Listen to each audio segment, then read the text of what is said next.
السلام عليكم. أنا أحمد عثمان، ودي أول حلقة من سلسلة تعليمية كاملة عن نظام أماديوس لحجز الطيران.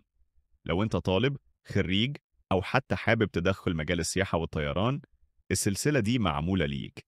في الحلقة دي هنتعرف مع بعض على إيه هو نظام أماديوس، بيستخدم في إيه، إزاي تشتغل عليه، وأنواع الشاشات اللي هتقابلك جوه السيستم. أساسيات نظام أماديوس. الحلقة الأولى: مقدمة إلى نظام حجز الطيران العالمي.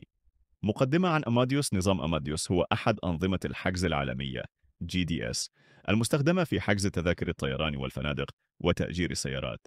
تستخدمه شركات السياحة ووكلاء السفر حول العالم لإجراء الحجوزات وإصدار التذاكر. مكونات نظام أماديوس: واجهات الأوامر النصية Command Interface، شاشة الحجز Reservation Screen، شاشة التذاكر Ticketing، شاشة معلومات الرحلات Availability، أدوات المساعدة Help Tools. فوائد استخدام أماديوس: سهولة الوصول إلى آلاف شركات الطيران والفنادق حول العالم، تنفيذ الحجوزات بدقة وسرعة، دعم فني متوفر على مدار الساعة، تقارير دقيقة لحجوزات العملاء. ماذا سنتعلم في هذه الدورة؟ التعرف على أوامر نظام أماديوس، كيفية البحث عن الرحلات المتوفرة، إنشاء حجز جديد، إصدار التذاكر، طباعة التقارير. دي كانت مقدمة بسيطة عن أماديوس.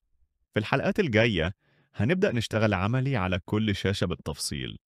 متنساش تعمل لايك للفيديو، تشترك في القناة وتفعل الجرس علشان توصلك باقي الحلقات. ولو عندك أي سؤال اكتب لي تحت في التعليقات وهرد عليك بنفسي.